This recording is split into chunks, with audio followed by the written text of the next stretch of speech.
చాలా సమయం అయింది, వాతావరణం చలి చలిగా ఉంది. త్వరగానే ముగించే ప్రయత్నం చేద్దాం. గతించిన రాత్రి కొన్ని అమూల్యమైన సత్యాలు మనం నేర్చుకున్నాం.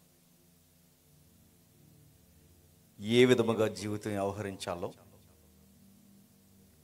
కష్టాలు కన్నీళ్ళ మధ్య మన జీవితాలు నడిచిపోతున్నప్పుడు ఉపశమనానికి చెడు వ్యసనాల వైపుకు తిరగకుండా దేవుని సన్నిధికి పోయి ప్రాధేయపడితే, ప్రార్థన చేస్తే దేవుడు మనల్ని ఏ విధంగా దీవిస్తాడో, మన జీవితాన్ని ఎంత అర్థవంతంగా మార్చేస్తాడో గతించిన రాత్రి మనం ఆలోచించాం. ఇక ఈరోజు చివరి రోజు కనుక సిలువను గూర్చిన వార్త మనకెంతైనా ప్రాముఖ్యమైనది. రాను రాను క్రైస్తవ సభలు, ముఖ్యంగా మన తెలుగు క్రైస్తవ సభలు సిలువను గూర్చి చెప్పడం మానేశాయి. ప్రసంగాలలో సిలువ కరువైపోయింది. ప్రసంగాలలో ప్రభు కరువైపోయాడు. మరి ఏమున్నాయి ఈరోజు ప్రసంగాలంటే, ఎక్కడ లేని వింత వింత వర్షిప్లు వచ్చాయి. ఆ వర్షిప్ పేరు మీద ఊగుతున్నారు, గెంతుతున్నారు, రకరకాల విన్యాసాలు చేస్తున్నారు. ఎందుకయ్యా అలా చేస్తున్నారంటే, ఇది దావీదు నాట్యం అంట. అంటే దావీదు గారితో పాటు ఏదో తాతయ్య గారు డ్యాన్స్ చేసినట్టు, అది వారసత్వం వీళ్ళకి వచ్చినట్టు. దావీదు ఎట్లాగే డ్యాన్స్ చేసేటని వీళ్ళకి తెలుసా? అందుకే వర్షిప్ పేరుతో రాను రాను ఏమైపోయిందంటే వాక్యము కరువైపోయింది. అందుకే చూడండి, పాటలకు ఇచ్చినంత సమయము, వర్షిప్లకు ఇచ్చినంత సమయము దేనికి దొరకట్లేదు చెప్పండి? వాక్యానికి లేదు. పోనీ వాక్యం ఏమైనా చెబుతారంటే వాక్యం కూడా చెప్పట్లేదు. కాలయాపనికి 4 మాటలు చెప్పి లౌకికమైన 4 సంగతులు మన తెర మీదకి తీసుకొచ్చి దానికి 2 రిఫరెన్స్ జోడించి చివరికి సిలువను మరుగు చేసి వీళ్ళ సినిమా యాక్టర్ లాగా ప్రజెంటేషన్ ఇచ్చి ఆమెన్ అని ముగించి వెళ్ళిపోతాం. ఎక్కడి నుంచి వచ్చిందో కానీ మన క్రిస్టియానిలోకి ఒక జబ్బు వచ్చింది. ఆ జబ్బు ఏంటి చెప్పిన, ఒకప్పుడు ప్రార్థన చేయించుకునేవారు, ఇప్పుడు ఈ ఫోటోలు పిచ్చి ఎలా వచ్చిందో వచ్చేసింది. నేను మళ్ళీ చెప్తున్నాను, మనం సెలబ్రిటీలం కాదు. నేను మళ్ళీ చెప్తున్నాను, మనం యాక్టర్లం కాదు. మీరు అక్కడ కూర్చున్నారు, నేను ఇక్కడ నిలబడి చెప్తున్నాను అంతే. నన్ను మీరు హీరోని చేశారనుకోండి, నేను దేవుని ఎదుట జీరో అవుతాను. ఒక సహోదరుడిగా ప్రేమించండి, ఒక సహోదరుడిగా గౌరవించండి, ఒక సహోదరుడిగా ఆదరించండి, ఒక సహోదరుడిగా వాక్యం చెబుతున్నందుకు వాక్యాన్ని విని నేర్చుకోండి అంతే. మా ఎంటపడి అక్కడ కూర్చున్న దగ్గర నా దగ్గరకు వచ్చి ఒంగొంగి దండాలు పెట్టి ఫోటోలు తీసుకుని, దీనివల్ల మీకు పరలోకం గేటు కూడా గుర్తుపెట్టుకోండి. దానివల్ల ఉపయోగం అంటే జీరో. మీరు అలా చేసినప్పుడల్లా నాకు భయం వేస్తుంటుంది. ఎందుకంటే మనం దేవుని ఎదుట ఏమాత్రం అర్హత లేని వాళ్ళం గుర్తుపెట్టుకోండి. మనం అందరం సహోదరులు, మనందరం దేవుని బిడ్డలు, మనందరం ఒక్కటే. కాకపోతే నేను వాక్యం చెబుతున్నాను, మీరు అక్కడ కూర్చొని ఉన్నారు. అయితే క్రైస్తవ్యంలో ఉన్న బ్యూటీ ఒకటి ఉంది, సిలువే మన కళ్ళ ముందు ఉంటాడు. ప్రభు అయిన యేసుక్రీస్తే మన కళ్ళ ముందు కనబడాలి. సంఘాలు సిలువను ముందు పెట్టుకుని నడిసాయి. బైబిల్లో ఉన్న సంఘాలు ప్రభువును ముందు పెట్టుకుని హతసాక్షులుగా అయిపోవడానికి ఆతృతతో అడుగులు వేసే మొదటి శతాబ్దపు సంఘాలు. ఈరోజు సిలువ లేదు, ఈరోజు ప్రభువు లేడు, ఈరోజు త్యాగము లేదు, ఈరోజు ప్రభువు గుచ్చిది చేద్దామన్న ఒక తలంపు లేదు. మంచి రెఫరెన్స్ చేశారు. సువార్త ప్రకటించవలసిన భారం మన మీద ఉంది. నేను అడుగుతున్నాను, సువార్త అంటే మనకు తెలుసా? సువార్త చెప్పడం అంటే మనకు తెలుసా? తెలీదు మనకి. సువార్త అనగానే మనం ఏమనుకుంటున్నాం అంటే, నాలాంటి 4 పిలిపించి 4 రోజులు సభలు పెట్టేసి వెళ్ళిపోవడం అనుకున్నా. నేను వెళ్ళిపోతాను, తర్వాత మీ పని ఏంటి? తాగి తందనాలు ఆడతారా? తర్వాత మీ పని ఏంటి అని అడుగుతున్నాను. నేను సువార్త చెప్పడం ఎంత బాధ్యతో, నేను వెళ్ళిన తర్వాత కూడా సువార్త చెప్పాల్సిన భారము అంత మీ మీద ఉంది. నేను మళ్ళీ అడుగుతున్నాను, మనకు సువార్త చెప్పడం వచ్చా? మనం అందరం సువార్త చెప్పడం అనగానే ఏమనుకుంటున్నామంటే, ఇలా పిలిచి ఇదిగో పెద్ద ఆయన యేసుప్రభుని నమ్ముకో అంటే అయిపోయింది అనుకుంటున్నాం సువార్త. యేసుప్రభు వైపు చూడు, సువార్త జరిగిపోయింది అనుకుంటున్నాం మనం ఈరోజు. అందుకే చూడండి, ఎలక్షన్ టైంలో ఈ రాజకీయ నాయకులు తిరుగుతుంటారు ఏమని, ఇదిగో పెద్ద ఆయన నీ అమూల్యమైన ఓటు మన పార్టీకి. సేమ్ అలా చెప్తున్నారండి ఈరోజు సువార్త అంటే ఏమనుకుంటున్నారంటే యేసుప్రభుని నమ్ముకో అంటే అయిపోయింది, ఇంక ఈరోజు సువార్త చెప్పేసి అనుకుంటున్నారు. అదా సువార్త చెప్పడం అంటే? సువార్త చెప్పడం అంటే నమ్ముకో అంటే అయిపోవడం కాదు, నమ్ముకో అంటే అయిపోవడం కాదు. ఎందుకు నమ్మాలి? ఏంటి సువార్త అంటే ఏంటి? సువార్తలున్న ఆ ఆకర్షణీయమైన మన కనబడుతున్న ఆ జ్ఞానం ఏంటి? దేవుని శక్తి ఏంటి? సువార్తలో మౌలికమైన విషయం ఏంటి? అది చెప్పాలిగా. సువార్త చెప్పడం రాదు ఈ రోజుల్లో మనకి. ఏమని చెప్తున్నారు సువార్త అంటే? ఏం చెప్తున్నారు సువార్త? ఎవరో చెప్పారట పాస్టర్ గారు, రోజుకి ఒకరికైనా సువార్త చెప్పాలనగానే పెద్దమ్మ బాగా గుర్తుపెట్టుకుంది, దారంటి పోయే వాళ్ళందరికీ చెప్తుంది, మార్కెట్కి వెళ్ళింది, ఆటో డ్రైవర్తో మాట్లాడింది, ఆటో దిగే ముందు 20 రూపాయలు ఇవ్వకండి ఇలాగంది. బాబు ఏంటి? యేసుప్రభుని నమ్ముకో. ఆడ పైనుంచి కింద చూస్తున్నాడు, 20 ఇవ్వకండి యేసుప్రభుని నమ్ముకోమంటుంది ఇట్ట. మళ్ళీ చెప్తుంది, బాబు యేసుప్రభునే నమ్ముకో అంటే, నమ్ముకుంటానులే ముందు 20 ఇచ్చే అన్నాడు. నమ్ముకో అంటే అడుగుతున్నాను, ఎలా నమ్ముకో అంటే?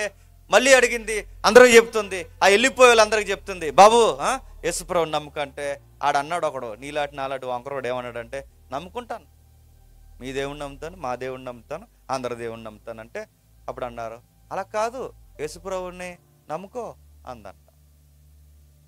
ఒకడు అన్నాడు తిరిగేసి, యేసుప్రభుని నమ్ముకో అంటే, పెద్దమ్మకి ఏం చెప్పాలో అర్థమో లేదు. యేసుప్రభుని నమ్ముకో అంటే నమ్ముకో అని అందాం. నేను అడుగుతున్నాను, నమ్ముకో అంటే ఏంటి? అదే పెద్దమ్మ ఏంటి నమ్ముకో అంటున్నావుగా, నమ్ముకో అంటే నమ్ముకోమని అంటారు. ఇదా అని అడుగుతున్నాను సువార్త చెప్పడం అంటే? యేసుప్రభుని ఎందుకు నమ్మాలి? యేసుప్రభునే ఎందుకు నమ్మాలి? ఈ దేవుడినే ఎందుకు నమ్మాలి? అసలు ఈయనలో ఏముంది? ఈయనలో మనుషులు నమ్ముకోవడానికి ఏముంది? ఇల్లు ఇస్తాడని నమ్ముకోవాలా? మంచి ముఖ్యమంత్రిని ఎంపిక చేసుకో, ఇల్లు ఇస్తాడు. లోకల్ ఎమ్మెల్యేని ఎంపిక చేసుకో, మంచి స్థలం ఇస్తాడు. ఆ మాత్రం దారికి యేసుప్రభుని నమ్ముకోవాలా? దేవుడు ఇల్లు ఇవ్వడానికి వచ్చాడా? అప్పులు ఎక్కువైపోయినట్టే అప్పులు తీయడానికి పరలోకం నుంచి భూలోకానికి సశరీరుడిగా వచ్చి చనిపోవాల్సినంత అవసరం ఉందా? అప్పులు తీర్చడానికి కాదు, అంతకు మించి ఏదో ఉంది.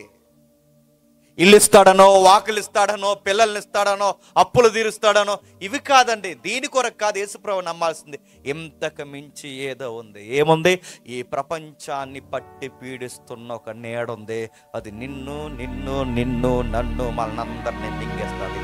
దాని పేరు సావు. గుర్తుపెట్టుకో, మరణం. అది ప్రతి ఒక్కరిని పలకరిస్తుంట, ప్రతి ఒక్కరినే పలకరిస్తుంది. చిన్నని లేదు, పెద్దని లేదు, ముసలా ముక్క ఏది తేడా లేదు. ప్రతి ఒక్కడిని మింగేయడానికి అది వస్తుంది. మీరు గమనిస్తున్నారు లేదో? టైం ఎంత అయింది ఇప్పుడు? 10 అయింది. నేను అడుగుతున్నాను, 10 అయింది. 10 ఎందుకు అయింది? ఎందుకైందని మన దగ్గర ఆన్సర్ లేదు. 10 ఎందుకు అవ్వాలి? తర్వాత 11 ఎందుకు అవ్వాలి? 12, తర్వాత 1, 2, 3, మళ్ళీ 24 గంటల టైం ఏంటి? ఇదంతా ఏంటి? నీకు అనిపిస్తుందో లేదు? ఈ రాత్రి వెళ్ళిన తర్వాత గుర్తుపెట్టుకో, ఈ రాత్రి ఏంటి, ఈ పగలేంటి, ఈ తినడం ఏంటి, ఈ లేవడం ఏంటి, ఈ సంవత్సరం అయిపోవడం ఏంటి, మరో కొత్త సంవత్సరం రావడం ఏంటి, ఇదంతా ఇలా అయిపోతుంది, జరిగిపోతుంది అన్నప్పుడు నీకేం అనిపించట్లేదా? ఎక్కడికో కదిలిపోతున్నావని నీకు అనిపించట్లేదా? గంట అయిపోతుంది, రోజు అయిపోతుంది, సంవత్సరాలు అయిపోతున్నాయి, ఈ నెలలన్నీ చూస్తుండగా గతించిపోతున్నాయి. ఇవన్నీ అయిపోతున్నాయి అంటే ఈ అయిపోయి ఎక్కడికి పోతున్నాం? ఎక్కడికి పోవడం ఏంటి? గోతికి నడుస్తున్నాం అందరం. ఎప్పుడైనా ఎవరింటికైనా వెళ్ళినప్పుడు చూపిస్తారు ఫోటోలు. అది మా తాతయ్య గారు, ఇది మా చిన్న తాతయ్య గారు, ఇది మా నాన్నగారు, తర్వాత నేను అనుకుంటాను తర్వాత ఫోటో నీదే. ఏయిరా మనకు ఫోటో? ఉంటావా? ఎవరైనా చావాల్సిందే, ఎవరైనా చనిపోవాల్సిందే. అప్పుడప్పుడు ఫేస్బుక్లో, ఇన్స్టాగ్రామ్లో, సోషల్ మీడియాలో కొన్ని ఫోటోలు కనబడుతున్నాయి. 1970లో ఢిల్లీ ఎలా ఉంది అని. 1970 ఫోటో పెడతారు. ఇప్పుడు ఏదైతే ఉందో 2024 ఈ ఫోటో పెడతారు, పక్కన పెడతారు. 2 ఫోటోల్లో మనుషులు కనబడుతుంటారు. 1970లో ఢిల్లీ దగ్గర ఉన్న మనుషులు మనకు కనబడతారు ఆ బ్లాక్ అండ్ వైట్ ఫోటోలో. ఇప్పుడు 24లో ఉన్న మనుషులు కనబడతారు. నాకు పెద్ద డౌట్ ఏంటంటే ఆ 1970లో లేదా 90లో ఉన్న ఆ ఫోటోలో లేరు. ఇప్పుడు 24లో దిగాము ఈ ఫోటో. ఈ 50 సంవత్సరాలు గడిచిన తర్వాత మళ్ళీ 24లో ఈ ఫోటో దిగిన ఈ ఫోటోలో 50 సంవత్సరాల తర్వాత ఏరే ఫోటోలు ఉంటున్నాయి, గుర్తులు ఉంటున్నాయి, మనుషులు ఏరి చనిపోతున్నాం. మళ్ళీ ప్రశ్న, అసలు ఎందుకు చచ్చిపో? ఉద్యోగాలు అంటున్నాం, పరుగులు తీస్తున్నాం, కానీ ఉద్యోగాలు చేసి ఒకరోజు రిటైర్ అయిపోయి చచ్చిపోతున్నాం. సంసారం అంటున్నాం, 30 సంవత్సరాలు 40 సంవత్సరాలు సంసారంలో ఊగి పిల్లలు పెంచి ఒక రోజు అమాయకంగా ఊహించకుండా చచ్చిపోతున్నాం. ఈ చావేంటి, ఇది పలకరించడం ఏంటి, దీని దెబ్బ, దీని తీవ్రత ఎంత ఘోరంగా ఉంటుందో తెలుసా? మనుషుల్ని ఏడిపించి మనుషుల్ని మట్టికి లాక్కెళ్ళిపోతాం. ఒక ఉదాహరణ చెబుతాను వినండి. ప్రపంచం ఒక్కసారి ఉలిక్కిపడింది ఒక ఫోటో చూసిన, బాధపడిపోయింది ఆ ఫోటో చూసినప్పుడు, ఏడ్చింది ఆ ఫోటో చూసినప్పుడు. మేధావులు కూడా మరణం వైపు చూసి అయ్యో ఈ మరణానికి అసలు జాలి లేదే అని ఏడ్చారు. ఏమైంది? సరిగ్గా కరోనా టైం. అది ప్రపంచం చావంచుకెళ్ళొచ్చింది కరోనా టైం. ఎమ్మెల్యేలు తట్టుకోలేకపోయారు, చచ్చిపోయారు.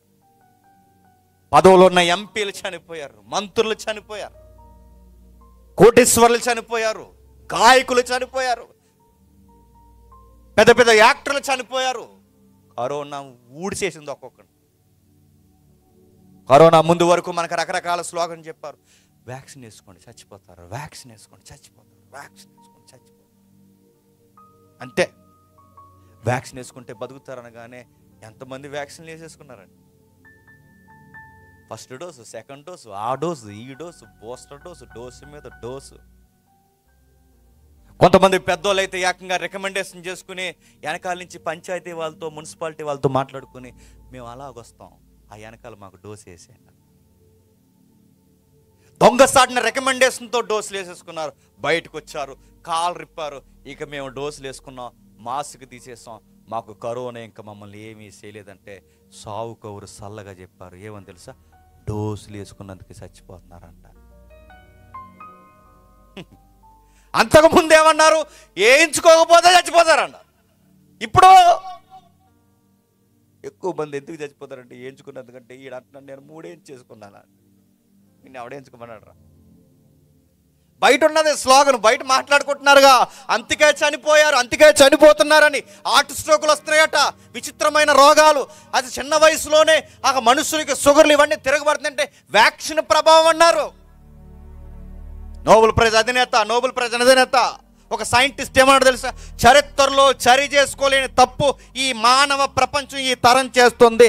ఏంటా తప్పు అంటే వ్యాక్సిన్ పూర్తిగా పరిశీలన చేయకుండా వేశారు. ఇది దిద్దుకోలేని తప్పు అన్నారు. జరగాల్సిన నష్టం జరిగింది.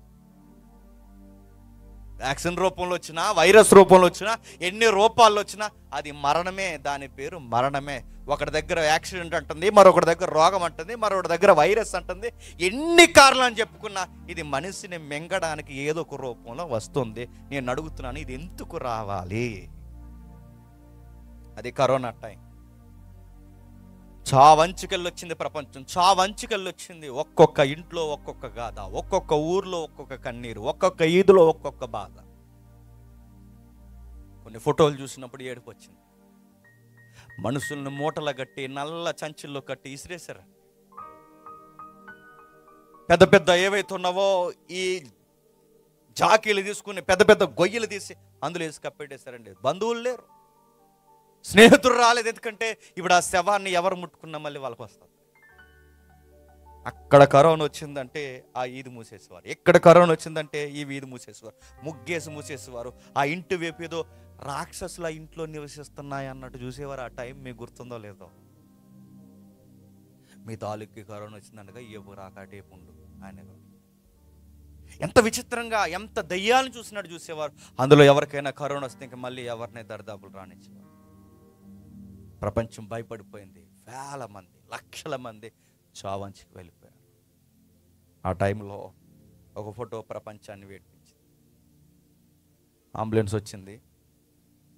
అంబులెన్స్ వచ్చిన వెంటనే టకటకమని 2-3 డాక్టర్లు దిగారు. పైనుంచి కింద వరకు వాళ్ళకి ఒక డ్రెస్ కోడ్ ఉండేది అప్పట్లో. ఆ డ్రెస్ కోడ్ పైనుంచి కిందకి ఒక ప్లాస్టిక్ ఫైబర్లా ఉండేది, ఆ డ్రెస్ వేసుకునేవారు. టకటక దిగారు. దిగిన తర్వాత ఇంట్లో 2 దంపతులు ఒకే రోజు చచ్చిపోయారు. ఆ దంపతులు ఇరువురికి చిన్న చిన్న పిల్లలు ఉన్నారు. అంబులెన్స్ వచ్చింది, దంపతులు ఇరువురిని తీసుకెళ్ళిపోతుంది. ఆ ఇంటికి చుట్టం రాలేదు, పట్టం రాలేదు, స్నేహితుడు రాలేదు, ఎవరు రాలేదు. ఎందుకంటే వచ్చింది కరోనా కనుక ఎవరు రాలేదు. డాక్టర్లు వచ్చారు, నల్లటి కవర్లు తెచ్చారు. ఆ కవర్లో తల్లిదండ్రుల్ని, ఎవరైతే దంపతులు ఉన్నారో ఆ దంపతుల్ని చుట్టేశారు. అంబులెన్స్ ఎక్కించేశారు, తీసుకెళ్ళిపోతున్నారు. ఈ పిల్లలకి ఏం జరుగుతుందో తెలియదు. చిన్న పిల్లలు చిన్న మాస్క్ పెట్టుకుని, చిన్న చిన్న చేతులు కట్టుకుని వాళ్ళ అమ్మ నాన్న తీసుకుని వెళ్ళిపోతుంటే అంబులెన్స్ దగ్గర నిలబడి అలా చూస్తున్నారు. అంబులెన్స్ వెళ్ళిపోతుంది. అమ్మ నాన్న ఎక్కడ తీసుకెళ్తున్నారు ఆ బిడ్డలకు తెలియదు. ఆ చిన్న మొఖాలు వేసుకుని ఆ చిన్న చేతులతో తీసుకెళ్ళిపోతుంటే ఆ చేతులు ఇలాగెత్తి అమ్మ అమ్మ అమ్మ అని ఏడుస్తుంది. ఆ ఆడబిడ్డ ఏడ్చింది, ఆ మగబిడ్డ ఏడ్చారు. ప్రపంచం ఒక్కసారి కంటతడి పెట్టుకుంది. అయ్యో, ఇద్దరిలో ఒకరు బతుకున్నా బాగుండు, ఇద్దరు చనిపోయారే, కనీసం ఒక్కరు బతికినా బాగుండు. రేపటి నుంచి ఆ బిడ్డలకి ఎవరితో, ఆ బిడ్డలకి రేపు నుంచి ఎవరు తోడుంటారు? ఎవరు లేరు. ఎందుకంటే ఇప్పుడు ఎవరు రారు. ఇప్పుడు నాన్న చనిపోయాడు, అమ్మ చనిపోయింది. ఇప్పుడు ఎవరైనా వస్తే, ఇప్పటి వరకు వాళ్ళు కరోనా నుండి చనిపోయారు, ఇప్పుడు ఈ పిల్లల్ని ఎవరైనా పట్టుకుంటే వాళ్ళకు వస్తుందని కూడా ఎవరు రాలేదు. ఆ బిడ్డలను తీసుకెళ్ళి బహుశా తర్వాత వార్తలో అనాథ శరణాలయంలో చేసేసారు. ప్రపంచం ఇలాంటి వార్తలు చూసి ఏడ్చేసి, కానీ ప్రపంచం అంతటికి ఉన్న ఆశ ఏంటో తెలుసా? కనీసం ఒక్కరు బతికినా బాగుంది. ఆ తల్లిదండ్రుల కూత పెద్ద అయ్యే వరకు బతికినా బాగుండని. నాకు మళ్ళీ ప్రశ్న, బతికితే బాగుండేంటి? మళ్ళీ ప్రశ్న, ఏ బతకరా? బతికితే బాగుండేంటి, బతకరా? ఇక మరణించిన వాడు బతకడా? బతకడేంటి? బతకాలి. అసలు చావు లేని జీవితంలో ఈ చావేంటి? ఇది మొదటి కేసు. మరికొన్ని కేసులు చూస్తుంటే బాధేస్తుంటుంది. ఎవరైనా ఇంటికి వెళ్ళినప్పుడు ఆ కుటుంబానికి ఆయన అన్నీ చూసుకుంటాడు. నాకు తెలిసిన ఒక మాస్టర్ ఉండేవాడు, ఎంత బాగుండేదో ఆయన కుటుంబం. ఆయన ఉన్నప్పుడు ఆయన చనిపోయాడండి, కుటుంబం రోడ్డు మీద పడిపోయింది. ఆయన చనిపోయాడండి అంటే ఆయన లేని లోటు స్పష్టం కనబడింది. ఈ రోజుకి నాకు ఆ కుటుంబాన్ని చూస్తే అనిపిస్తుంది, మాస్టర్ గారు ఉంటే ఎంత బాగున్నాం అని. మాస్టర్ గారు ఉంటే ఎంత బాగున్నాం, ఈ రోజుకుంటే ఎంత బాగున్నాం, ఎంత బాగున్నాం, ఉంటే బాగున్నాం, బతికితే బాగున్నాం. బతికితే బాగుండు కాదు, బతికితే బాగుండు కాదు, ఎందుకు బతకు? మీ ఇంట్లో మీ తాతయ్యో, మీ నాన్నమ్మో, మీ ఇంట్లో ఈ మాట అనకూడదు. మీ నాన్నో ఎవరో ఒకరు చనిపోతే శవం ముందున్నప్పుడు మనకు అనిపించేది ఏంటి చెప్పండి? మా నాన్న బతికితే బాగుండు అనిపిస్తుంది, మా అమ్మ బతికేస్తే బాగుండు అనిపిస్తుంది, మా తాతయ్య బతికేస్తే బాగుండు అనిపిస్తుంది. అంటే అందరి గుండెల్లో అనిపించేది ఏంటి చెప్పండి? బతికితే బాగుండు, బతికితే బాగుండు. అందరికీ ఆశ ఉందా లేదా? బతికితే బాగుండు, బతికితే బాగుండు, బతికితే బాగుండు కాదు, ఎందుకు బతకూడదు? ఈ చావు గోలేంటి? ఇది మనుషుల్ని ఎందుకు మింగేస్తుంది? బతికితే బాగుండు కాదు, ఎందుకు బతకూడదు? దీన్ని ఎదిరించేవారు, దీన్ని ఆపేసేవారు, ఇది లేకుండా ఇక రాకుండా, మనుషులు దరిదాపులకు రాకుండా ఆపేవాడు ఇక ఎవడూ లేడా? ఏ దేవత లేదా? ఏ విలవేల్పు లేదా?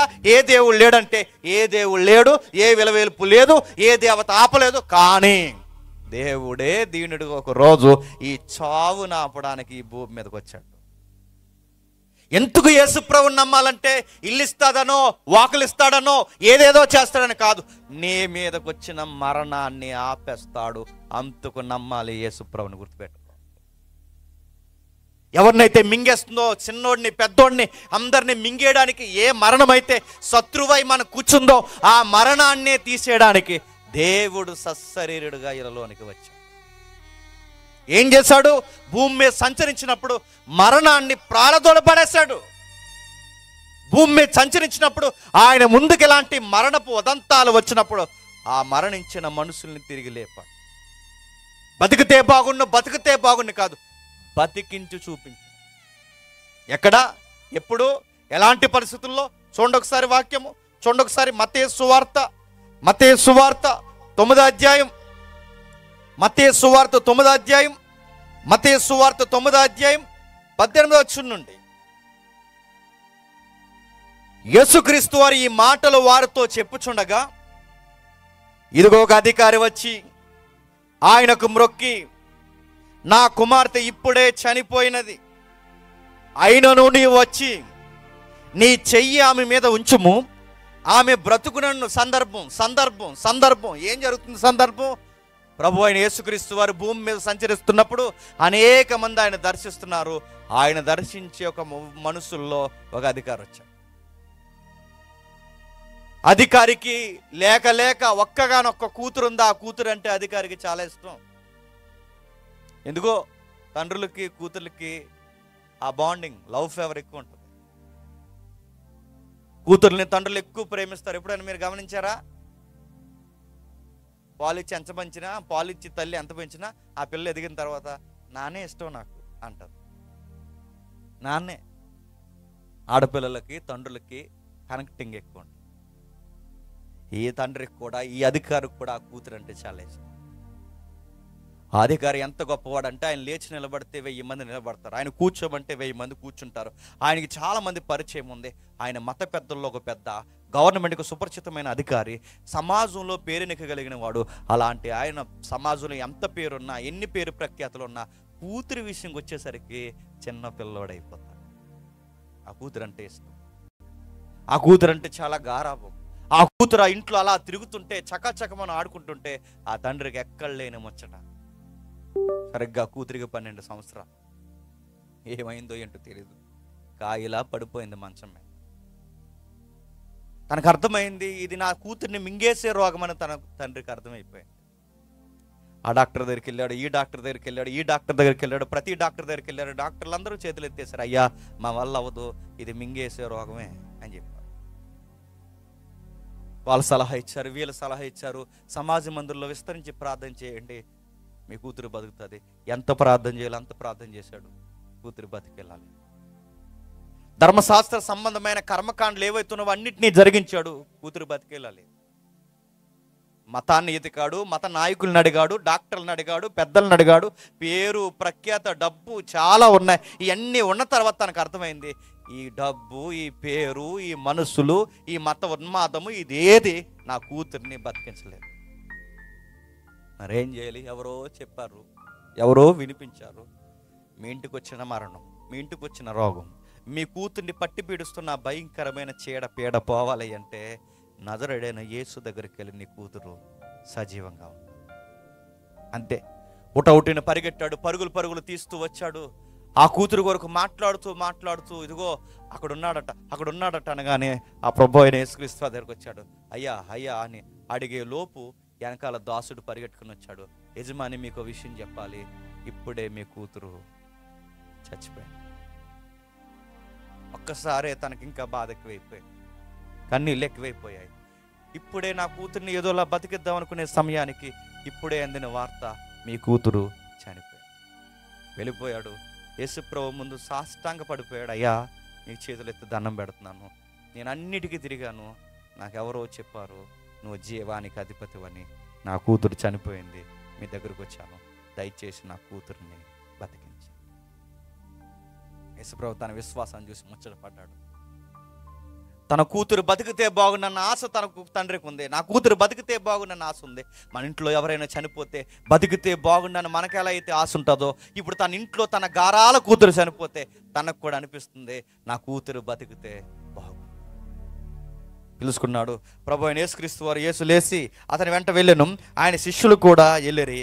ఆ సమయం ఇదిగో 12 సంవత్సరాలు ఉండే రక్తస్రావం గల ఒక స్త్రీ, నేను ఆయన వస్త్రం మాత్రం ముట్టితే బాగుపడదని తనలో తను అనుకొని ఆయన ఎదుగుతూ వచ్చి ఆయన వస్త్రపు చెంగిన ముట్టును. దారిలో మరో కేసు ఎదురై. అంతకుముందు ప్రాబ్లం, తన కూతురు చనిపోయింది, అధికారి ఇంటికి వెళ్తున్నాడు, దారిలో మరో కేసు ఎదురైంది. ఈమెకి ఏకంగా 12 సంవత్సరాల నుంచి రక్తస్రావం. ఈ కూతుర్ని బాగు చేశాడు. అమ్మా, నీ విశ్వాసం నేను స్వస్థపరచును కాక, వెళ్ళిపో తల్లి, బాగు చేసి. మళ్ళీ అక్కడి నుంచి బయలుదేరాడు. యేసు వెనకకి తిరిగి ఆమెను చూసి, కుమారి ధైర్యంగా ఉండము, నీ ఈ విశ్వాసం నిన్ను బాగుపరచునని చెప్పగా ఆ గడియలోనే ఆ స్త్రీ బాగుపడను. అందులో యేసు ఆ అధికారి ఇంటికి వచ్చి పిల్లన గ్రోవులు వాయించే వారిని గొల్లు చేస్తుండే జనసొమ్మును చూసి స్థలం ఈడి ఈ చిన్నది నిద్రించుచున్నది కానీ చనిపోలేదని వారితో చెప్పగా వారాయనను అపహాస్యం. అయ్యా అయ్యా అని పరిగెట్టాడు.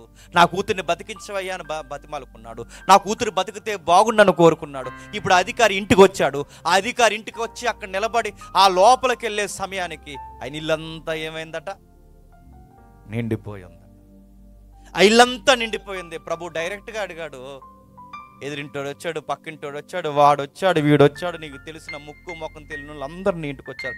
నీ కూతురు చనిపోతే ఎంతమంది జనాభా ఇంటికి వచ్చారు. ఎందుకు వచ్చాడు తెలుసా? నువ్వు అధికారం కనుక వచ్చావు. అంతే కదండి.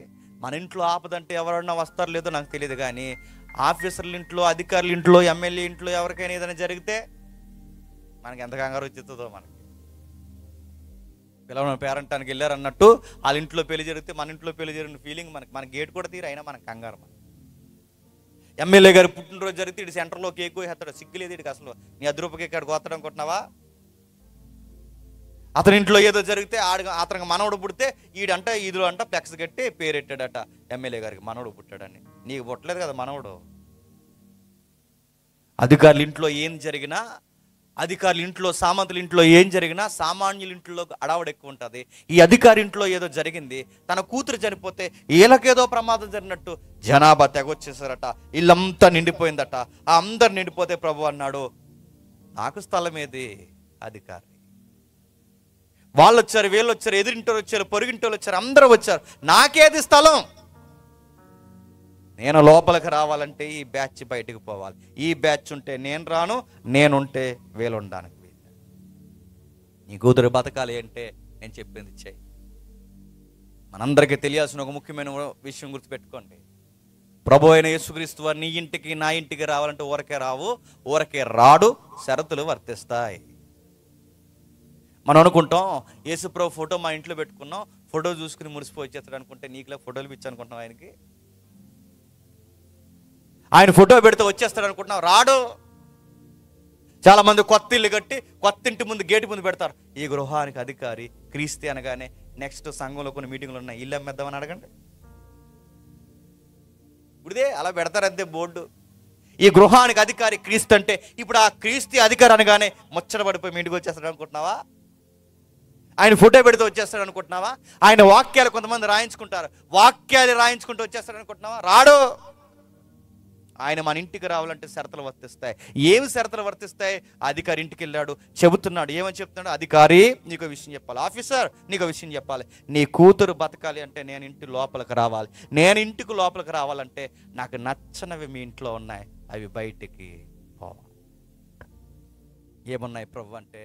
చెత్త ఉంది, పనికి మాలిన సావు సంగీతాలు ఉన్నాయి, పనికి మాలిన మనుషులు ఉన్నారు. నేను వచ్చి స్వస్థత కార్యం చేస్తానంటే అపహాస్యం చేస్తున్నారు. చూసావా? ఇలాంటి అవిశ్వాసాలు ఉన్న దగ్గర నేనుండను అన్న. మన ఇంట్లో ఏదన్నా కార్యక్రమం జరిగితే, మన ఇంట్లో ఏదన్నా ప్రభువు నిమిత్తం కృతజ్ఞత కూడిక జరిగితే మన ఇంటికి విశ్వాసుల కన్నా ఎవరికి వస్తారు చెప్పిన? చుట్టం పట్టం ఇరిగింటి పొల్లయ్య ఎల్లయ్య వస్తాడు. వచ్చి ఏమైనా పాటలు పాడతారా? ఏం చేస్తారండి? మన ఇంట్లో పెళ్ళి ఉందనుకోండి, ఆ పెళ్ళికి ముందు 10 రోజుల ముందు వచ్చేస్తారట. 10 రోజుల ముందు వచ్చి ఏం చేస్తారు? వీళ్ళు రెండు అందరూ కూర్చుని బైబిల్ చదువుకుందాం అంటారా? పార్టీ ఎదురా అంటారు. మనం ఏ గదుల్లో ప్రార్థన చేసుకుంటామో ఆ గదుల్లోనే పార్టీలు పెట్టుకుంటారు. మనం ఏ గదుల్లో అయితే బైబిల్ చదువుకుంటామో అదే గదిలో చెత్త చెదారం సినిమా పాటలు అనేవి చూస్తుంటారు. అలాంటివన్నీ మన ఇంట్లో తగలడిపోతే మన ప్రభు మన ఇంటికి రావడానికి ఇష్టపడతాడా? ఉదయం నుంచి రాత్రి వరకు మన టీవీలు అలా వాగుతూనే ఉంటాయి. ఆ టీవీల్లో ఏమి వినబడుతున్నాయి? పనికి మాన చెత్త సంగీతాలు, సీరియళ్ళు, సినిమాలు ఇవన్నీ వినబడుతుంటే ఈ గృహానికి అధికారి క్రీస్తు అంటే లోపల నువ్వు చెత్తను తినిపిస్తే వస్తాడు అనుకుంటున్నావా?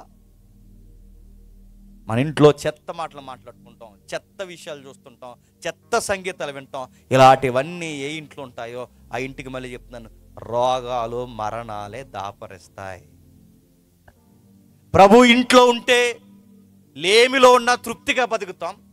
మన ప్రభు మన ఇంట్లో లేకపోతే మనకి ఎంత అకౌంట్స్లో డబ్బున్నా వెలుతుగానే బతుకుతాం.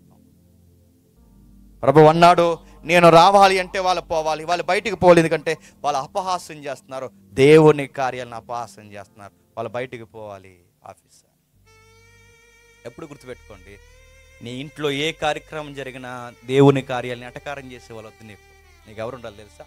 నీలాగే దేవుని నమ్మే వాళ్ళు నలుగురు పిలుచుకో. ఆ సంఘస్థుని ఇంటికి పిలుచుకో. ఆ కార్యక్రమం జరిగిస్తున్నప్పుడు దేవుణ్ణి బలముగా నమ్ము. అలా నమ్మేవారిని పిలువు. వాళ్ళతో పాటు దేవుని కార్యాలు చూడగలిగే వారిని పిలిచి కూర్చొని ఆ సహవాసంలో దేవుని కార్యం కొరకు ఎదురు చూడు. అంతేగాని అపవాసం చేసే వారిని పిలిస్తే దేవుని కార్యాలు జరగవు. పంపించేశాడు అధికారి. మాట విని లోపలికి వెళ్ళాడు. జనసమూహం పంపివేసి ఆయన లోపలికి వెళ్ళి ఆమె చెయ్యి పట్టుకొనగానే ఆ చిన్నది లేసెను. ఈ వార్త ఆ దేశం అంతటా వ్యాపించాడు. ఏం జరిగింది? చదువుతుంటే మనకేమర్థమవుతుంది? ఈ విషయాన్ని చదువుతుంటే మనకేమర్థమవుతుంది? ఆ తండ్రి గుండెల్లో కాసుంది, నా కూతురు బతికితే బాగుండు. బతికితే బాగుండు కాదు, బతికిందే. బతికించేశాడు. అంటే ఏ మరణం అయితే ఈ ప్రపంచం భయపడుతుందో, ఏ మరణాన్ని చూసైతే గజగజ వణికేస్తుందో, డబ్బున్నవాడైనా డబ్బు లేనివాడైనా ఏ మరణాన్ని చూసైతే బిక్కుమని నిశ్శబ్దం అయిపోతున్నాడో, ఆ మరణాన్ని మొదటి శతాబ్దంలో ప్రభు అయిన యేసుక్రీస్తు వారు ఒక ఇంటికి వెళ్ళి ఆ మరణాన్ని తీసేశారు. బతికితే బాగుండు కాదు, బతికిందే. అంటే బతుకుతారా ఆయన నమ్ముతా అంటే బతుకుతారు. ఆధారాలేంటి? ఇదిగో ఇలాంటి కేస్ స్టడీలు, రికార్డ్స్ బైబిల్లో ఉన్నాయి. చనిపోయిన ఆడపిల్ల బతకడం ఏంటి? బతకడం ఏంటి కాదు, బతికించి చూపించాడు. బైబిల్లో ఇలాంటివి ఎందుకు రాయబడ్డాయి? ఈ రోజులు గడించి ఎంత డబ్బున్నా ఎంత పేరున్నా చనిపోతున్నావే, ఆ చావు నీ దగ్గరకు రాకూడదంటే బైబిల్ చెబుతుంది చావుకే చరమగీతం పాడే దేవుడు ఒకడున్నాడు. ఆయన పేరు నజరేయుడైన యేసుడు. నమ్మాయన్నే. ఆయన నమ్మితే నీ మీదకి వచ్చిన మరణాన్ని ఆపేస్తాడు ఆయన. మీరు అనుకోవచ్చు మరి దైవజనులు చనిపోతున్నారుగా, మీరు అనుకోవచ్చు దేవుని పని చేసిన వాళ్ళు చనిపోతున్నారుగా. ఆగో, విషయం మొత్తం విను. ఆయన నమ్మితే ఎంత అద్భుత కార్యాలు జరుగుతాయో చూడు. మొదటి కేస్ స్టడీలో మనకు తెలుస్తుంది, చనిపోయిన కూతురు బతికేసి. మరొకటి చూడండి, లూకా సువార్త 7వ అధ్యాయం 11వ వచనం. లూకా సువార్త 7వ అధ్యాయం 11వ వచనం. లూకా సువార్త 7వ అధ్యాయం 11వ వచనం. వెంటనే నాయన ఒక ఊరికి వచ్చెను, ఆయన శిష్యులను బహుజన సమూహము. ఆయన ఊరి గవని వద్దకు రాగానే, అంటే నజరేతుకి సుమారు 10 కిలోమీటర్ల దూరం ఉంటుందండి ఈ ఊరు. అంటే 10 కిలోమీటర్లు, సొంత ఊరికి 10 కిలోమీటర్ల దూరంలో ఉన్న ఒక గ్రామం లేదా మండలం, అంటే ఆ మండలము ఇటు గ్రామము కలిసిపోయిన ఒక ఊరికి వచ్చాడు. చనిపోయిన ఒకడు ఎలుపులకు మోసుకొని రాబడుచుండెను. అతని తల్లి ఆమెకు ఒక్కడే కుమారుడు, ఆమె విధవరాలు. ఆ ఊరు జనులు అనేకులు ఆమెతో కూడా ఉండిరి. ప్రభు ఆమెను చూసి ఆమె ఎందుకు కనికరపడి, ఆగుతాం జరుగుతున్న చరిత్ర మీకు అర్థమవుతుందో లేదో. ఇందాక ఒక విషయం చూస్తాం. ఒక అధికారి ఉన్నాడు, డబ్బు ఉంది ఆయనకి, పేరుంది ఆయనకి, ప్రజలు ఉన్నారు ఆయనకి, తెలిసిన వైద్యులు ఉన్నారు, అన్నీ ఉన్నా తన కూతుర్ని ఒక్కటి కూడా బతికించలేకపోయాడు. తన కూతుర్ని బతికించింది ఎవరు అంటే నజరేయుడైన యేసుడు. ఇది మళ్ళీ విచిత్రమైన కేసు. పేదావిడ, విధవరాళ్ళు, ఇలాంటి పరిస్థితుల్లో తనకు ఒకే ఒక్క తోడున్నారు.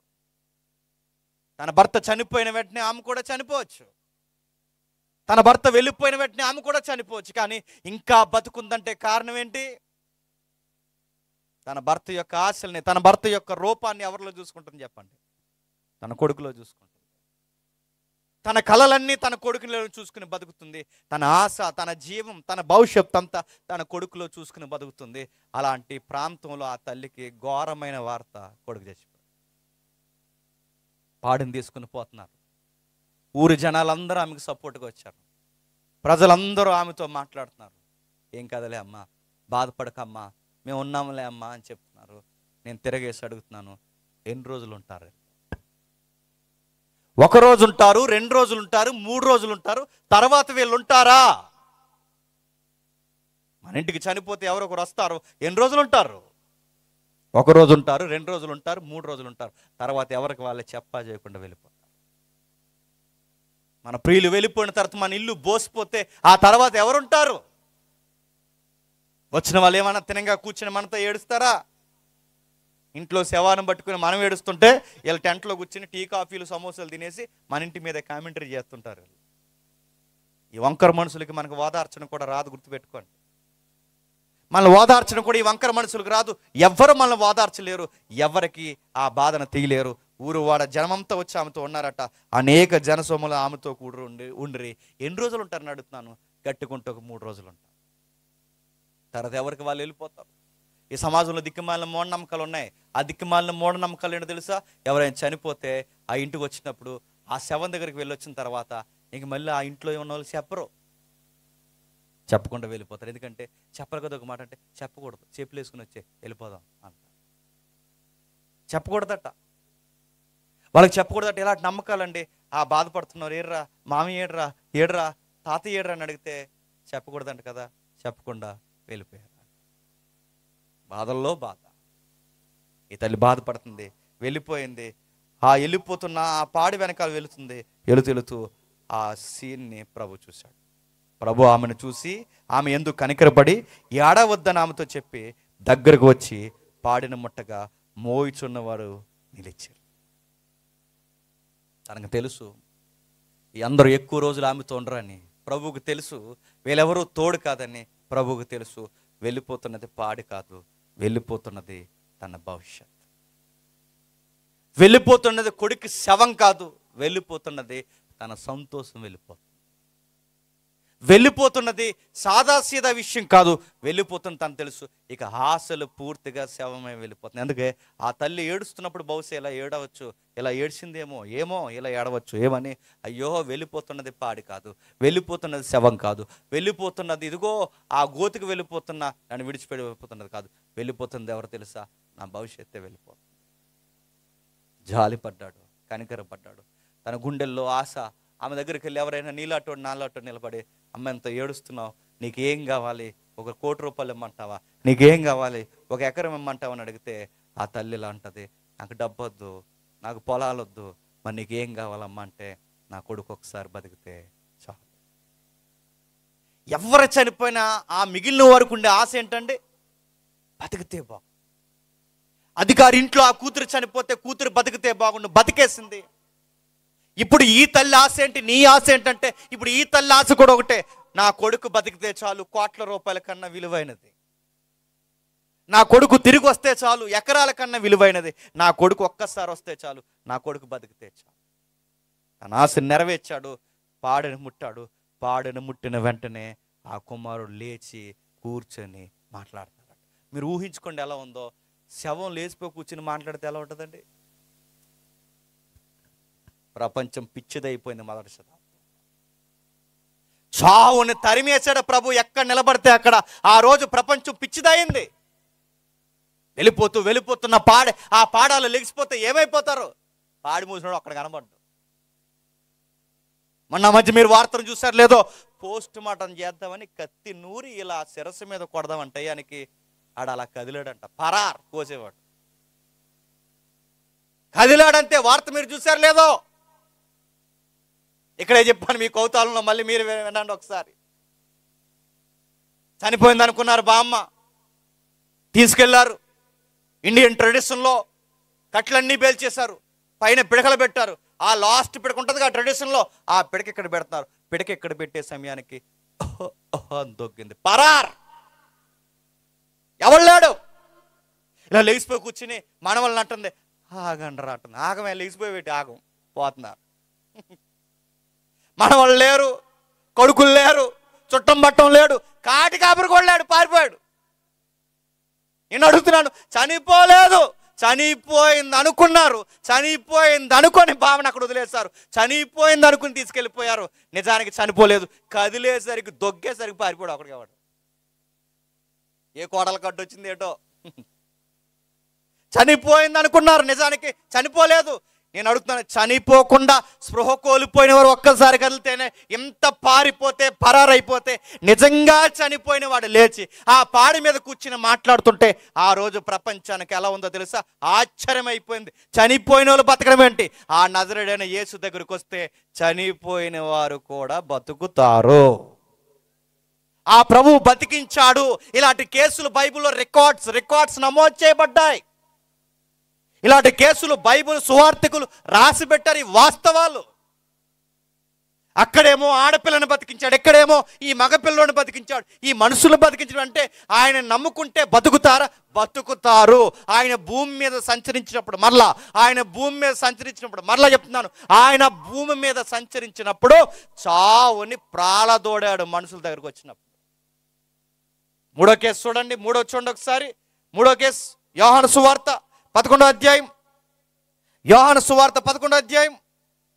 యోహాను సువార్త 11వ అధ్యాయం 42వ వచనం నుండి. ఇంకా మీకు సందర్భం అర్థం కావాలంటే 20వ వచనం నుంచి చూద్దాం ఒకసారి. మార్త యేసు వచ్చుచున్నాడని విని ఆయన ఎదుర్కొని వెళ్ళను గాని, మార్త యేసుతో, ప్రభువా, నీవెక్కడ ఉండిన ఎల్లా నా సహోదరుడు చావకుండెను. ఇప్పుడైనను దేవుని ఏమడిగినను దేవుణ్ణి అనుగ్రహించిన ఎరుగుదునను. యేసు నీ సహోదరుడు మరలా లేచిన ఆమెతో చెప్పగా, మార్త ఆయనతో, అంత్యదినమున పునరుద్ధానమందు లేచినని ఎరుగుదమనెను. ఏమంటున్నాడండి? ఏమని మాట్లాడుతున్నాడు? మార్తా విషయంలో అంటే మార్తా మరియలు ఉన్నారు. ఆ మార్తా మరియలకు ఒక సహోదరుడు ఉన్నాడు. ఆ సహోదరుడి పేరు లాజరు. లాజరు దగ్గరకు వచ్చాడు. లాజరు ఏడని అడిగాడు. తెలుసు ఆయన చనిపోయాడని. మార్తమ్మ ఇలా ఒక మాట అంది, అయ్యా మీరుంటే బాగున్ను, మా సహోదరుడు చనిపోకుండా ఉంది. ఆయనకు తెలుసు, కావాలని ఆలస్యం చేశాడు. ఎందుకంటే లాజరు చనిపోవడం మనుష్య కుమారుడికి మహిమనుంది బైబిల్. లాజరు చనిపోయాడు, ఆలస్యంగా వచ్చాడు. 1 రోజు కాదు, 2 రోజులు కాదు, 4 రోజులకు వచ్చాడు. ఎదురింటి యూదులు వచ్చారు, పొరుగింటి వాళ్ళు వచ్చారు, ముక్కు ముఖం తెలియని వాళ్ళు వచ్చారు, అందరూ వచ్చారు. అప్పటి వరకు వీళ్ళు చెప్పుకుంటున్నారు, మేము నజరేయుడైన యేసుని దేవునిగా నమ్ముతున్నాం, నజరేయుడైన యేసుని దేవునిగా నమ్ముతున్నాం అని. అందరూ వచ్చారు, కానీ ఆ ఇంటికి ఎవరు రాలేదు చెప్పండి? యేసుక్రీస్తు వారు రాలేదు. 4 రోజుల తర్వాత వచ్చాడు. కనీసం అంత్యక్రియలకు కూడా రాలేదు. మీకు విలవేలుపు అన్నారు, దైవం అన్నారు, దేవుడు అన్నారు, సశరీడిగా వచ్చారన్నారు. కనీసం మీ తమ్ముడు చనిపోతే చూడడానికి వచ్చాడంటే రాలేదు. ఇప్పుడు వచ్చి అడుగుతున్నాడు, మీ తమ్ముడేటి? అప్పుడు అంటుంది ఆవిడ, మీరుంటే మా తమ్ముడు చనిపోకుండా ఉండండి. ప్రభు అన్నాడు, చనిపోయిన డోంట్ వరీ మేరీ, నీకు విషయం చెప్పాలి, మరణించినను తిరిగి లేచను, మరణించినను తిరిగి లేచను. మీ గుండెల్లో ఉన్న ఆశ ఏంటో నాకు తెలుసు. మీ తమ్ముడు బతికితే బాగుండు అనుకుంటున్నారు కాదు, బతికితే బాగుండు కాదు, బతుకుతాడు. నీ తమ్ముడిని బతికిస్తాం, నీ తమ్ముడిని బతికిస్తానంటే వాళ్ళు అంటుంది, ఆవిడ అంటుంది, బతికిస్తారులేండి, ఇప్పుడు కాదు, లాస్ట్ రోజు బతికిస్తాన్నారు అంత్య దినాల్లో, అప్పుడు బతుకుతాడులేండి. ఇప్పుడు కంగారు ఎక్కువ నీకులా నాకులాగా.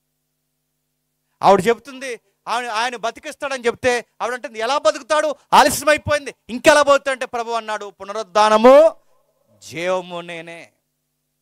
నా యందు విశ్వాసం ఉంచిన వాడు చనిపోయినను బతుకును, నా యందు విశ్వాసం ఉంచిన వాడు చనిపోయిన బతుకును. ఎక్కడున్నాడు? అక్కడ పెట్టారయ్యా. నాడండి తీసుకుని వచ్చారు. ఆ బయటికి వచ్చిన తర్వాత 41 జరుగుతుంది. అంతటా వారు ఆ రాయిని తీసివేసిరి. యేసుని కన్నులెత్తి పైకెత్తి, తండ్రి, నీవు నా మనవి విన్నందున నీకు కృతజ్ఞతాస్తులు చెల్లించుచున్నాను. నువ్వు ఎల్లప్పుడూ నా మాట వినుచున్నావని నేను ఎరుగుదును, కానీ నీవు నన్ను పంపితివని చుట్టూ ఉన్నవారు నిలిచి ఉన్న ఈ జనసమూహం నమ్మినట్లు వారి నిమిత్తం ఈ మాట చెప్పుతని ఆయన అలాగూ చెప్పి లాజరు బయటికి రమ్మని బిగ్గరగా చెప్పగా చనిపోయిన వాడు బయటకు వచ్చేసాడు. లాజరు అప్పటికి ఎన్ని రోజులు అయిందండి చనిపోయి? 4 రోజులు అయింది. బాడీ ఎన్ని రోజులు కుళ్ళిపోద్దండి? 24 గంటలు దాటితే చాలు కుళ్ళిపోద్ది. అందుకే మన శవాలు చాలా త్వరగా ఎక్స్పైర్ అవుతాయి కనుక ఐస్ బాక్సుల్లో, గ్లాస్ బాక్సుల్లో పెడుతున్నారు. మనం బతుకున్నప్పుడు తెగొడతాం.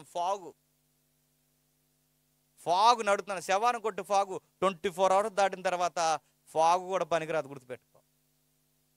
ఎంత మేకప్లు అద్దినా, ఎంత పర్ఫ్యూమ్లు రాసినా, ఎంత నెంబర్ 1 సోప్స్ మనం వాడినా, ఒక్కసారి వచ్చామో 12 గంటలు దాటిన తర్వాత ప్రేతమకం వచ్చేది మనందరికీ. ఆ మధ్యకాలంలో కొంతమంది హీరోయిన్లు చనిపోతే చనిపోయిన హీరోయిన్కి మేకప్ వేసి లిప్టిక్ రాశారండి. ఎన్ని రోజులు ఉంటుంది లిప్టిక్ని అడుగుతున్నాను నేను. మేకప్ వేసి మొత్తం మేకప్ వేసి లిప్టిక్ రాశారు, ఇంకా అలంకరించారు, పూలు ఎట్టారండి. రోజులు ఆలస్యమైన ఆవిడ చూస్తే భయం వేసింది, ఇంకా లిప్టిక్లు ఇంకా దారుణంగా అంటుంది, త్వరగా తీసిపోండి అన్నారు. మేకప్లు వేసినా ఎన్ని వేసినా ఆగదండి. ఈ బాడీ త్వరగా త్వరగా కుళ్ళిపోతుంది. 4 రోజులు అయిపోయింది, నాకు తెలిసి వాసన కూడా వస్తుంది. వాళ్ళ సిస్టర్స్ అన్నారు, మా సహోదరుని ఇప్పుడు అడుగుతున్నారు, మా సహోదరు దగ్గరికి వెళ్ళిన వాసన వస్తారంటే, మేరీ దేవుని కార్యాలు చూస్తారు, ఎదురు చూడండి. మేరీ మీకే చెప్తున్నాను, దేవుని కార్యాలు కల్లారా చూస్తారు, చూడండి. నా తండ్రి మహిమ పొందే గడి వచ్చింది, మీరు కల్లారా చూడండి. వచ్చాడు, నిలబడ్డాడు, లాజరు బయటికి రా అన్నాడు. ఒక వ్యాఖ్యానకర్త భలే అన్నాడండి, లాజరు బయటికి రా, లాజరు బయటికి రా, లాజరు బయటికి రా ఎందుకన్నాడు? లాజరు అనకపోతేనట, గుర్తుపెట్టండి, ఆ లాజర్ గారు ఊరంతా ఎక్కువ శవాలు ఉంటాయట. నా మాటలు అర్థమవుతున్న లేదో? ఆ బేతనీయ ఏదైతుందో, బేతనీయాలు ఎక్కువ సమాధులు ఎక్కువ ఉంటాయట. బేతనీయలో అందుకే దాని పేరే సమాధులు దొడ్డే, ఆ ఊరి పేరు. అలాంటి సమాధులు ఉన్న ఏరియాలో లాజర్ అనే పేరు ఎత్తకుండా అక్కడికి వెళ్ళి బయటికి రా అంటే లాజర్ ఒకటే రాడంట, మొత్తం అందరూ బయటకు వచ్చేస్తారంటే ఊరేమైపోద్దండి? నన్ను అడిగితే ఇప్పుడు లెక్కల ప్రకారం బతుకున్న వాళ్ళకన్నా చచ్చిపోయిన వాళ్ళు ఎక్కువ. ఇప్పుడు బయటికి వెళ్ళి ప్రభు దేవుని కుమారుని శబ్దాన్ని మృతులు వింటే ఏమవుతారు? సజీవులుగా తిరిగి వస్తారు. అందుకే లాజరుకి ప్రభువుకు తెలుసు, లాజరు మాత్రమే అన్నట్టు, లాజరు మాత్రమే అన్నట్టు, లాజరు బయటికి రా. లాజరు అనే పేరు ప్రస్తావన చేయకపోతే, అడ్రస్ పేరు చెప్పకపోతే ఆ ఊళ్ళో ఉన్న శవాలన్నీ లేచి వస్తాయండి. అందుకే ప్రభు అన్నాడు, లాజరు మాత్రమే బయటికి రా అంటే లాజరు బయటకు వచ్చాడు. వచ్చినట్టు ఉన్నాడా? వచ్చిన తర్వాత ఏం జరుగుతుందో చూడండి, 12వ అధ్యాయం 7వ వచనంలో ఏం జరుగుతుందో చూడండి, 12వ అధ్యాయం 9వ వచనంలో, క్షమించండి 9వ వచనంలో. కాబట్టి యూదుల్లో సామాన్యులు అక్కడ ఉన్నాడని తెలుసుకొని, ఎవరు? యేసు ప్రభువారు అక్కడ ఉన్నాడని తెలుసుకొని, యేసును చూసుటకు మాత్రమే కాక మృతుల్లో నుండి ఆయన లేపిన లాజరును కూడా చూడవచ్చు. వండర్ అయిపోతుంది ప్రపంచం. యాయిరు కూతుర్ని బతికించాడట, ఆ విధవరాండ్లు కొడుకుని బతికించాడట, ఇప్పుడు లాజర్ని బతికించాడట, మనుషుల్ని బతికిస్తున్నాడట. ఎవరంట ఆయన పేరు? నజరైడైన యేసుడంట. విచిత్రంగా చూస్తున్నారు ఆయన దగ్గరికి. ఎక్కడున్నాడు ప్రజలు తండోపతండాలకు వచ్చి చూస్తున్నారు. అక్కడ తాగలేదు, ఆయన్ని చూడటమే కాదు లాజర్ను కూడా చూస్తున్నారట. లాజర్ని చూడటం ఏంటంటే, 4 రోజుల క్రితం చచ్చిపోయిన ఇప్పుడు వచ్చాడంటే చూడరండి.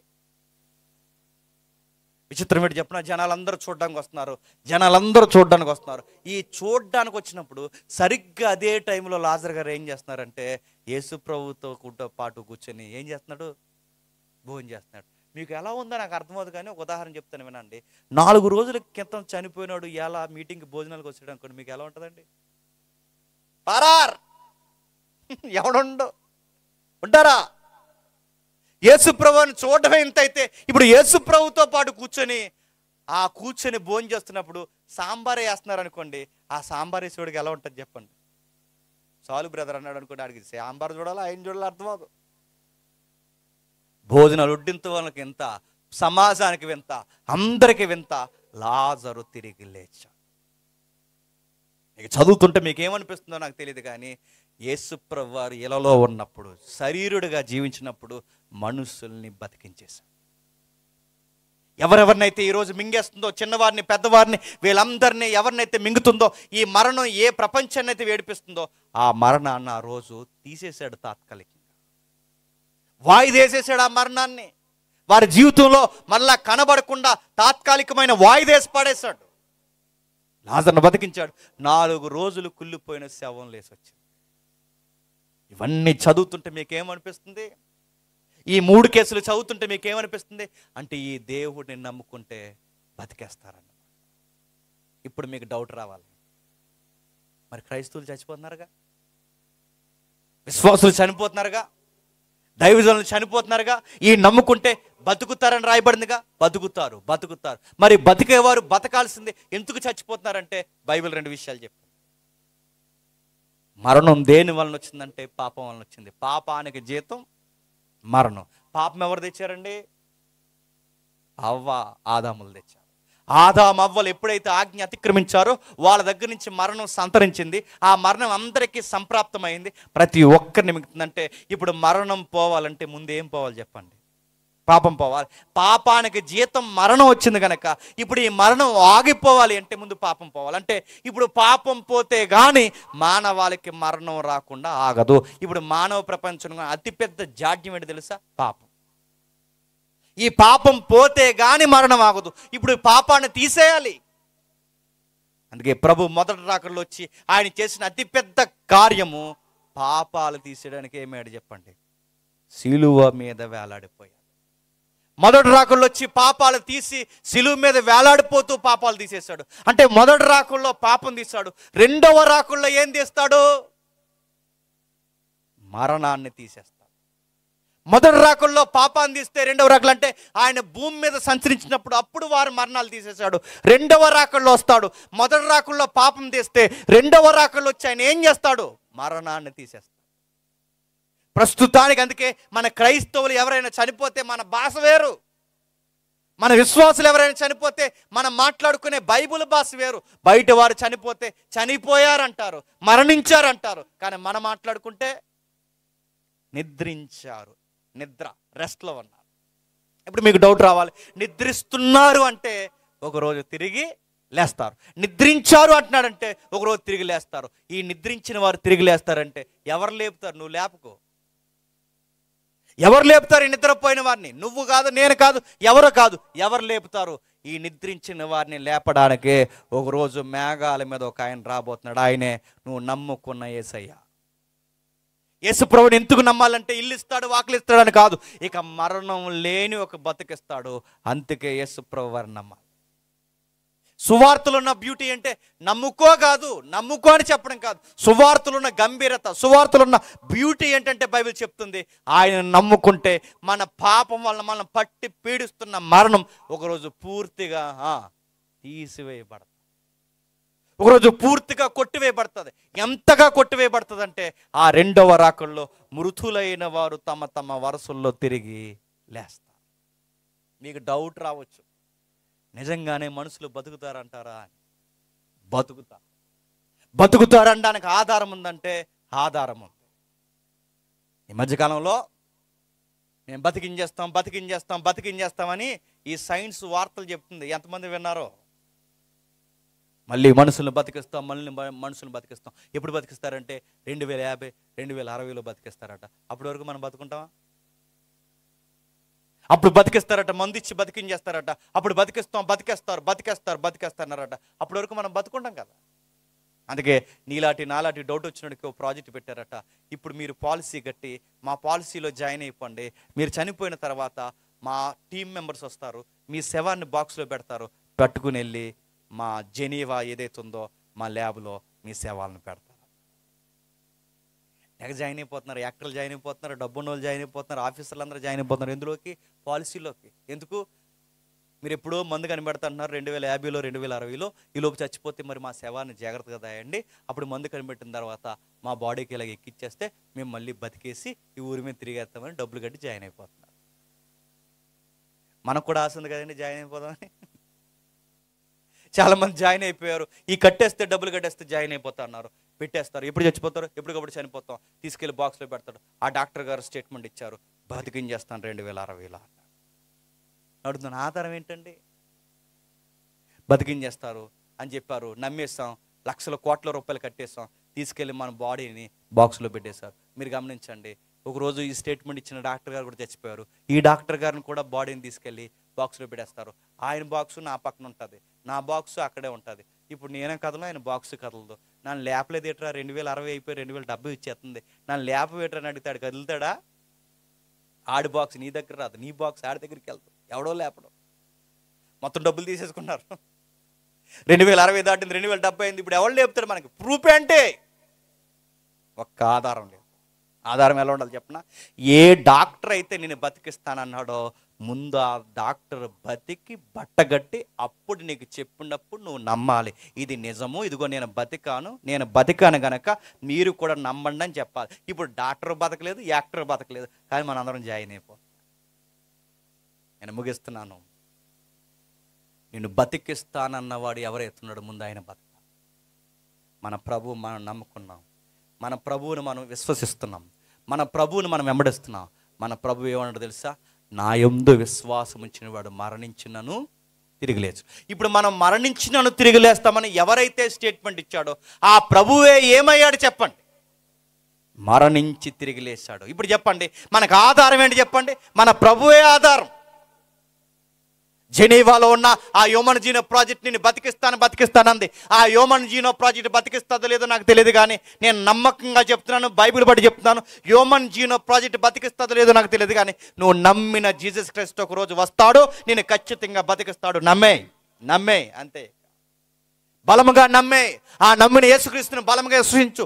ఆధారం ఏంటి, ఎవిడెన్స్ ఏంటంటే చెప్పినోడే ప్రథమ ఫలముగా తిరిగి లేచాడు. డాక్టర్ లాగా స్టేట్మెంట్ ఇచ్చి వదిలేదు, ఆయనే ప్రథమ ఫలంగా లేచాడు. లేచిన వాడు ఎలుతూ ఒక మాట చెప్పాడు, ఎలా ఎలుతానో మళ్ళీ అలాగే వస్తున్నాను, వచ్చినప్పుడు తమ వరుసల్లో మనుషులను బతికిస్తాను. ఆధారం ఏంటయ్య అంటే ముందు నేనే బతికన్నాను చూడు అన్నాడు. ఏ దేవుడు బతికాడు, ఏ దేవత బతికింది, ఏ బాబా బతికాడు, ఏ యొక్క దైవజనులు చెప్పుకుంటాను, ఎవరు బతికారు చెప్పండి? ఈ భూమి మీద ఏ విలవేల్పు, ఏ దైవం, ఏ విశ్వాసులున్న ఏ దైవం బతకలేదు. ఈ భూమి మీదకి శరీరుడుగా వచ్చి మరణించి తిరిగిలేసి దేవుడిగా కనబడి నన్నింతకు నమ్మండి అని చెప్పిన ఒకే ఒక్క దేవుడు నువ్వు నమ్మిన యేసుక్రీస్తు. నమ్మే, ఈయన బలంగా నమ్మే. ఈ మరణం ఏదైతే మనల్ని పట్టి పీడిస్తుందో, ఈ మరణానికి సావు దెబ్బ కొట్టేవాడు ఒకే ఒక్కడు, మన ప్రభువు అయిన యేసుక్రీస్తు. మరణాన్నే మరణం చేత తుంగలోకి దొక్కుతాడు, సావునే సావు దెబ్బ కొడతాడు, మరణించి తిరిగి లేచి చూపించాడు, ఎలుతెలుతూ మాటిచ్చాడు, నన్ను నమ్మిన వారిని నేను మళ్ళా బతికిస్తానని. ప్రూఫ్స్ ఏంటి ప్రభు అంటే, నేను భూమి మీద సంచరించినప్పుడు అదిగో ఆ కూతుర్ని బతికించాను, ఆ కుమారుని బతికించాను, లాజర్ని బతికించాను, చాలా మందిని బతికించాను, నేను కూడా బ్రతికి పరలోకానికి వెళ్ళాను, మళ్ళీ తిరిగి వస్తాను, నా యందు నిద్రించిన వారిని తిరిగి లేపుతాను. బతికితే బాగుండు కాదు, బతుకుతాం. ఎప్పుడు బతుకుతాం? రెండవ రాకల్లో మనం అందరం బతుకుతాం. రెండవ రాకల్లో తిరిగి లేస్తాం. వయసు అయిపోతుంది, ఇంటికలు మెరిసిపోతున్నాయి, ముఖం వాలిపోతుంది, ఇవన్నీ దేనికి సిమ్టమ్స్ చెప్పిన? చచ్చిపోతావు, త్వరలోనే చచ్చిపోతావు. చాలా మందికి తెల్లంటికలు వస్తుంటే తెగ బాధపడిపోతున్నారు. తెల్ల వెంట్రుకలు కట్ చేయకండి, అలా గోదరేజ్ ఆయిల్ కట్ చేయండి, ఇలా రాయండి, 4 రోజులు ఉంటుంది అన్నట. 4 రోజుల తర్వాత మళ్ళీ తెల్లటికి వచ్చేది. నీ ఎంటుకలు చేస్తున్నాయి, నీ దేహం చేస్తుంది, నువ్వు చేస్తున్నావు. ఈ చావు నీకు కనబడుతుందో లేదో, యేసు ప్రభుని ఎందుకు నమ్మాలంటే ఇప్పుడు చెప్పండి సువార్త, నీ సావు నీ కళ్ళ ముందు కనబడుతుంది సోదరా, కనబడుతుందా లేదో చూసుకో. నీ దేహం చేస్తుంది, నీ ఎంటుకలు చదువుతున్నాయి, నీ కంటు చూపు చనిపోతుంది. ఒకప్పుడు అంత దూరం ఉన్న వాళ్ళు కనబడ్డారు, ఇప్పుడు ఇక్కడ ఉన్న వాళ్ళు కనబడట్లేదు. నీకేమవుతుంది? నువ్వు ఒక ప్రయాణం చేస్తున్నావు. ఆ ప్రయాణం ఏంటో తెలుసా? గోతికి దగ్గరగా అవుతుందో గుర్తుపెట్టుకో. ఏ దేవుడు నమ్మినా మళ్ళీ జీవితం ఉందో లేదో, చెప్పారో లేదో తర్వాత విషయం, కానీ ఒకే ఒక్క దేవుడు భూమి మీదకి వచ్చి మరణించిన జీవితం ఉందని చెప్పిన ఒకే ఒక్క దేవుడు నువ్వు నమ్మిన యేసు ప్రభు. ఆయన మరణించాడు, తిరిగి లేచాడు. వచ్చినప్పుడు ఒక మాట చెప్తాడట, ఏం జరగబోతుంది? మొదటి కొరింథీ పత్రిక చూడండి ఒకసారి. మొదటి కొరింథీ పత్రిక 15వ అధ్యాయం 52వ వచనం నుండి. మొదటి కొరింథీ పత్రిక 15వ అధ్యాయం 52వ వచనం నుండి. ఇదిగో మీకు ఒక మర్మము నేను తెలుపుచున్నాను, మనం అందరము నిద్రించము గాని నిమిషములో ఒక్క రెప్పపాటున కడబోర మ్రోగగానే మనమందరము మార్పు పొందుదుము. బోర మ్రోగును, అప్పుడు మృతులైన వారు అక్షయులుగా లేపబడుదురు. మనము మార్పు పొందుదుము. క్షయమైనది శరీరము అక్షయతను ధరించుకోవలసి ఉన్నది, మర్త్యమైన ఈ శరీరము అమర్త్యతను ధరించుకోవలసి ఉన్నది. క్షయమైన ఈ అక్షయతను ధరించుకొనినప్పుడు, ఈ మర్త్యమైనది అమర్త్యతను ధరించుకున్నప్పుడు అప్పుడు ఒక పాట పాడతామంట. ఈ ప్రపంచమంతా యేసుప్రభుని విశ్వసించిన వాళ్ళందరూ ఒక పాట పాడతారట. ఆ పాట ఏంటో తెలుసా? విజయమందు మరణమా మరణం మింగివేయబడును అని వ్రాయబడిన వాక్యం నెరవేరినట్లు, ఓ మరణమా నీ విజయం ఎక్కడా? చిన్నోళ్ళని తినేసావు, పెద్దోళ్ళని తినేసావు, వృద్ధులను తినేసావు, డబ్బున్నవాడిని తినేసావు, డబ్బు లేనివాడిని తినేసావు. ఓ మరణమా, ఇక నీ విజయం ఎక్కడా? ఇక నువ్వు మమ్మల్ని ఏమీ చేయలేవు. ఆ రెండవ రాకడలో మరణాన్ని ఎక్కిరిస్తామంట. ఆ రోజు ఆ రెండవ రాకడలో మరణానికి ఎదురు నిలబడి మాట్లాడతామంట. ఓ మరణమా నీ విజయం ఎక్కడా? ఓ మరణమా నీ ముళ్ళెక్కడా? మరణపు ముళ్ళు పాపము, పాపానుకున్న బలము ధర్మశాస్త్రం. ఈ రెండు తీసి పడేశాడు. పాపాన్ని తీసేశాడు, ధర్మశాస్త్రాన్ని మేకులకేసి కొట్టేశాడు. పాపంలో కొట్టుకుపోతున్న మనుషుల్ని విడిపించి ఆయన విశ్వాసమందు బలపరిచి ఒక మాట ఇచ్చి వెళ్ళిపోయాడు. మరలా వస్తాను, తిరిగి లేపుతాను, మిమ్మల్ని అందరినీ సజీవంగా నిలబెడతాను. ఆ రోజు ఒక పాట పాడతాం. ఆ పాట ఏంటో తెలుసా? చావుకే ఎదురు నిలబడి పాట పాడతాం. ఇక నువ్వు మమ్మల్ని ఏమీ చేయలేవు. ఈరోజు సావు అంటే భయం మనకి, ఆ రోజు సావు అంటే భయం ఉండదు. ఎంత భయం తెలుసా? మన పిల్లలు స్కూల్కి వెళ్తున్నప్పుడు, వెళుతున్నప్పుడు మన పిల్లలు ఎలా అంటారు, అమ్మా వెళ్తున్నానంటే, వెళ్తున్నానేట్రా, వెళ్ళొస్తున్నా నాన్న. ఇంత భయం మనకి. కానీ ఆ రోజు ఏంటి చెప్పినా, సావుకి ఎదురు నిలబడి సావుకి సవాల్ చేస్తామంట. ఇక మమ్మల్ని ఏమి చేయలేదు, ఎందుకంటే నీ బలము పాపము. మా ప్రభు మా పాపాన్నే తీసేశాడు. మా ప్రభు మా మీద ఉన్న మరణమైన నిన్ను తీసేశాడు. యేసు ప్రభుని ఎందుకు నమ్మాలంటే ఇల్లు ఇస్తాడనో, వాకులు ఇస్తాడనో, డబ్బు ఇస్తాడని కాదండి, ఒకరోజు నిత్య జీవం ఇస్తాడు. అందుకు నమ్మాలి. ఆ రోజు ఎలా ఉంటుంది? ఆ రోజు ఆ జీవితం ఎలా ఉంటుందంటే, ఇక ఆకలి ఉండదు, దప్పుకుంటుంది, సూర్యుడితో పని లేదు, అక్కడ ఏ విషయంలో అక్కడ ఏ ప్రమాదాలు ఉండవు, వ్యాధులు లేవు, బాధలు లేవు. ఆ జీవితం ఏమంటే దాని పేరు నిత్య జీవం. ఎల్లకాలం ఆనందిస్తుంటాం. ఎంత బాగుంటుంది ఒక్క మాటలో చెప్పండి ఆ జీవితం అంటే. ఏదేని వరంలో ఆదామవ్వల తప్పు చేయకముందు ఎంత బాగుండేదో అలాంటి జీవితం మళ్ళీ మనకు రాబోతుంది. అంతకు యేసు ప్రభువుని నమ్మాలి. నమ్ముకో అని చెప్పడం కాదు, ఇందుకు నమ్ముకో అని చెప్పాలి. ఏదేని వరం లాంటి జీవితం మనకు వచ్చింది, ఇదిగో ఇందుకు నమ్ముకో, ఇక మరణించో. ఆకలి దప్పులు ఉండవు, కన్నీళ్ళు ఉండవు. ఆ ప్రకటన గ్రంథంలో చెప్తున్నాడుగా, సూర్యుడు ఉండదు, ఎండ ఉండదు, గొర్రె పిల్లే నిత్యము మనతో నివాసం చేస్తాడు. సగం గొడవలు దేనివల్ల అండి? ఈ మధ్యప్రదేశ్ కోసమే కదా. అసలు దాని గొడవే ఉండదు, అట్లా గుర్తుపెట్టు. ఆకలి కోసమే దొంగతనాలు చేస్తున్నారు, ఆకలి కోసమే ఉద్యోగాలు చేస్తున్నారు, ఆకలి కోసమే కష్టపడుతున్నారు. అసలు ఆకలే ఉండదు. ఆకలితో తినకపోతే చచ్చిపోతాం అనే భయం ఉండదు. ఆ రోజు నిత్యము జీవిస్తాం. ఎండతో ఉండదు. మనం ఈ రోజుల్లో ఎండ ఎక్కువ తగిలితే చచ్చిపోతాం. అసలు ఎండే ఉండదు, వడగాలే ఉండదు. దేవుడే వెలుగై ఉంటాడు, గొర్రెపిల్ల మనకు తోడుగుంటారు, నిత్యము ఆనందిస్తూ ఉంటాం. మీరు ఒక్కసారి ఆ నిత్యత్వాన్ని ఊహించుకోండి. పరలోక సింహాసనం మీద తండ్రి ఉంటాడు, గొర్రెపిల్ల తండ్రి కుడిపార్శ్వాన యేసుప్రభు వారు ఉంటాడు. పరిశుద్ధుల సన్నిధి అంతా అలా ఉంటుంది. పౌలు ఉంటాడు, అబ్రహాం ఉంటాడు, ప్రవక్తలు ఉంటారు, విశ్వాసులు ఉంటారు, దేవుని కొరకు అసూలు బాసిన అనేక మంది గొప్ప గొప్పవారు ఉంటారు. ఆ కోటాను కోట్ల మంది గుంపులో యేసుప్రభుని నమ్మితే నువ్వు కూడా ఉంటావు. ఏం జరుగుతుందని నిత్యత్వంలో అంటే, ఒకే ఒక్క పాట పాడతారు. ఆ పాటలో ఎక్కువ లైన్స్ కూడా ఉండవు, ఒకే పదం రిపీటెడ్గా ఉంటుంది. ఆ పాటలో లైన్స్ ఇదే, పరిశుద్ధుడు పరిశుద్ధుడు పరిశుద్ధుడు. దేవుని కొనియాడబడతాడు. కోటాను కోట్ల దేవదూతలు, పరిశుద్ధులు అందరూ ఉంటారు. ఆ నిత్యమైన లోకాన్ని చూడడానికి ఈ రెండు నేత్రాలు సరిపోవాలి. ఆనందం ఆనందం. క్రైస్తవంలో ఒక పాట ఉంది, ఎంతమంది గుర్తుందో? క్రైస్తవంలో ఆ పాట చదువుతున్నప్పుడు ఎంత బ్యూటిఫుల్గా అనిపిస్తుంది. ప్రభువా, నిష్కలంక పరిశుద్ధులలో పేదను నేను. ఆ పరిశుద్ధుల్లో ఏమాత్రం ఉండడానికి నాకు అర్హత లేదు. ఆ రోజు మనకు అనిపిస్తుందట, అంతమంది పరిశుద్ధుల్లో మన ఫీలింగ్ ఎలా ఉంటుంది చెప్పిన, మనం ఏమీ చేయలేదు, ఏదో చిన్నగా ఆయన నమ్ముకున్నందుకు తీసుకెళ్ళి మనల్ని అక్కడ పెడతాడు. ఆ రోజు మన ఫీలింగ్, ఇలాంటి ప్రవక్తలు అబ్రహాము లాంటి వారి మధ్య నన్ను పెట్టావు. ఇంత పరిశుద్ధుల్లో, నిష్కలంక పరిశుద్ధుల్లో పేదోడు నేను. ఈ పేదోడిని కూడా ప్రేమించి ఈ గుంపులో పెట్టావా అనిపిస్తుందా? ఎప్పుడైనా మీకు అనిపించిందా? ఎప్పుడైనా మీకు అనిపించిందో లేదో, పరలోకం వెళ్ళాలంటే మనకు లాస్ట్ సీన్ ఎలా అనిపిస్తుంది? మీకు అనిపిస్తలేదుగా, నాకు అనిపిస్తుంది. ఇక అందరికీ గేటు తీస్తారు, ప్రవక్తలందరూ వెళ్ళిపోతారు, లాస్ట్లో ఒక పేదోడు ఉంటాడు, ఆ నువ్వు నేనే. ఆ పైనుంచి కిందకి చూస్తాం, దేవదూత మన ఎంక చూస్తుంది అనుకోండి, ఊహించుకోండి. ఆ పాట అర్థం అదే. ఆ పైనుంచి కిందకి చూస్తే పిక్క మొహం వేసుకుని చూస్తాం, ప్లీజ్ గేట్ వేసేయకండి అని. దూత మన వైపు చూస్తుంది, దేవుని వైపు చూస్తుంది. అర్థం అవడానికి, ఆ పాట అర్థం అవడానికి మాత్రం చెప్తున్నాను, బైబిల్ ఎక్కడుందని అడగండి. దేవుడు ఆ అబ్బాయిని లోపల పంపించండి అంటే ఆ రోజు మనకు అనిపిస్తుంది, ఆ గేట్ లోపల పడిపోతే చాలు అనిపిస్తుంది అండి. ఆ గేట్ లోపలికి వెళ్ళిపోయేటప్పుడు వచ్చే పాట అని చెప్పిన, ఈ నిష్కలంక పరిశుద్ధుల్లో ఆ చిట్ట చివరి పేదోడిని నేనే. ఆ చిట్ట చివరి పేదోడిని నేనే. ఇంకేం కావాలి? ప్రవక్తలందరి మధ్య, అపోస్తులందరి మధ్య, హతసాక్షులందరి మధ్య తండ్రి అక్కడుంటే ఒక్క పాట పాడుకుంటే ఆ జీవితం ఎంత బాగుంటుంది చెప్పండి. ఇంతకు నమ్ముకో యేసుక్రీస్తు. ఒక మాట చెప్తున్నానండి, ఇల్లు కోసం నమ్ముకుంటే ఇల్లు ఉంటుంది, నువ్వు ఉండవు, ఒకరోజు గుర్తుపెట్టుకో. ఆస్తుల కోసం నమ్ముకుంటే ఆస్తులు ఉంటాయి, నువ్వు ఉండవు, గుర్తుపెట్టుకో. పొలాల కోసం నమ్ముకుంటే పొలాలు ఎక్కడే ఉంటాయి, నువ్వు ఉండవు, గుర్తుపెట్టుకో. నిత్యము నువ్వు ఉండాలి, నిత్యము నువ్వు బతకాలంటే గుర్తుపెట్టుకో, యేసుప్రభు నిత్యత్వం కోసం నమ్ముకో. ఎందుకు నమ్ముకుంటున్నావు పెద్దమ్మా, ఎందుకు నమ్ముకుంటున్నావు పెద్ద ఆయన అంటే, మీ దగ్గర ఒక గుడ్డగా ఒక సమాధానం ఉండాలి, నేను మరణించినాను, తిరిగి లేస్తాను. ఆ బిడ్డలు ఇద్దరు పేదలుగా మిగిలిపోయినప్పుడు, అయ్యో ఒక్కరు బతికినా బాగుందంటే, ఇప్పుడు నేను చెప్తున్నాను, ఒక్కరు బతికితే కాదు, ఆ రోజు ఆ పెద్దోళ్ళు ఇద్దరు బతుకుతారు. మన ఇంట్లో ఎవరెవరు ప్రియులు చనిపోయారు ప్రభునందు, వాళ్ళందరూ బతుకుతారు.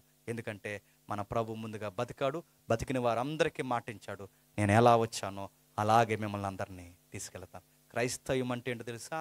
ఏదో భూమి మీద జరుగుతుందని నమ్మడం కాదండి. ఈ భూమి ఆవల మరో జీవితం మనకు రెడీగా ఉందని నమ్మడమే క్రైస్తవ విశ్వాసం. ఇదే సువార్త ప్రకటించవలసిన భారం మన మీద. సువార్తలు ఇది చెప్పాలండి. సువార్తలో దీని కొరకే మాట్లాడాలి. సిలువలో కూర్చొని మాట్లాడాలి. ఆయన ఎందుకు సిలువ ఇవ్వబడ్డాడో చెప్పాలి. ఆయన ఎందుకు తిరిగి లేచాడో చెప్పాలి. ఆయన ఎందుకు రాబోతున్నాడో చెప్పాలి. వచ్చిన తర్వాత ఈ మనుషులకి ఏం చేయబోతున్నాడో చెప్పాలి. ఆయన మనుషులను తీసుకెళ్ళడానికి ఒక రోజు సిద్ధం చేసి ఉంచాడని చెప్పాలి. ఇదే సువార్త. సిలువను గూర్చి మాట్లాడాలి, మరణాన్ని గూర్చి మాట్లాడాలి, పునరుద్ధానాన్ని గూర్చి మాట్లాడాలి, మనుషులందరూ తిరిగి లేస్తారని మాట్లాడాలి. అందుకే ఏ సభ ముగిస్తున్నా ఆ చివరి రోజు ఆ సభలో మాట్లాడుకోవాల్సింది ఏంటో తెలుసా? ప్రభు అయిన యేసుక్రీస్తు పునరుద్ధానం మాట్లాడుకోవాలి. అందుకే ఈ చివరి రోజు మనం మాట్లాడుకుని మన మైండ్లో జ్ఞాపకం పెట్టుకుని పోవాల్సిందే. ఒకరోజు మన ప్రభు వస్తాడు, మనం తిరిగి లేపుతాడు. ఆ లైఫ్ ఎలా ఉంటుందంటే ఊహలకు అందదు. ప్రభు వచ్చు ఎలా ఉన్నాడో చెప్పండి, మనం అలా ఉంటాం. ప్రభు ఎలా ఉన్నాడు? ఆయన మరణించి తిరిగి లేచిన తర్వాత కొన్నిసార్లు తోటమాలిలా కనబడ్డాడు. ముయ్యబడిన తలుపులు ముయ్యబడి ఉండగానే లోపలికి వెళ్ళాడు, మళ్ళీ బయటకు వచ్చాడు, మేఘాల మీద వెళ్ళిపోయాడు, మళ్ళీ కిందకి దిగాడు. ఇవన్నీ చూస్తుంటే మనకేమనిపిస్తుంది? ఆ జీవితం అంత విచిత్రంగా ఉంది. ఏంటంటే కనబడుతున్నాడు, కనబడకుండా మాయమవుతున్నాడు. ఆ రోజు మన జీవితం కూడా అలా ఉంటుంది. ప్రభు ఎలా ఉన్నాడో అచ్చు మనం అలా ఉంటాం. కనబడతాం, కనబడకుండా అదృశ్యం అవుతాం. ఆ లైఫ్ ఏంటంటే ఇది ఈ జీవితానికి సంబంధించింది కాదు, అదొక విచిత్రమైన జీవితం. ప్రభు ఎలా ఉన్నాడో మనం అలా ఉండబోతున్నాం. చూస్తుండగా విశ్వంలోకి వెళ్ళిపోతాం, చూస్తుండగా పరలోకానికి సంతరించుకుంటాం, లోకాలు మారిపోతాం. ఆ జీవితం విచిత్రమైన జీవితం. దాని పేరు మహిమా జీవితం. యేసుప్రభుని అందుకే నమ్ముకోండి. అందుకే పౌలు అంటాడు, ఈ జీవితకాలం మట్టుకు యేసుప్రభుని నమ్మొద్దు, మరి రాబోతున్న ఒక జీవితం ఉంది, ఆ జీవితం కొరకు నమ్మండి. ఇక్కడ ఈ మట్టి లోకంలో నిత్య జీవపు ఊపిరిని పీల్చండి. ప్రభు వస్తాడు, మనల్ని అందరినీ తిరిగి లేపుతాడు.